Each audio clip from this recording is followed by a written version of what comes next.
Aš renkuosi lengvumą. Jaučiu, kaip kiekviena mano kūno ląstelė kvėpuoja laisvę. Mano kūnas myli lengvą, švarų jausmą. Todėl vakare jis prašo ramybės, o ne maisto. Kai jaučiu norą valgyti, iš tikrųjų trokštu meilės. O aš galiu ją sau duoti dabar.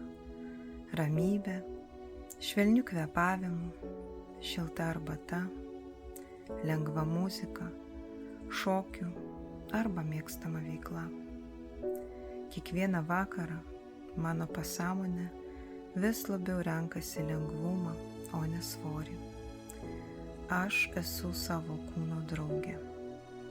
Aš leidžiu sau tapti liekna ir sveika.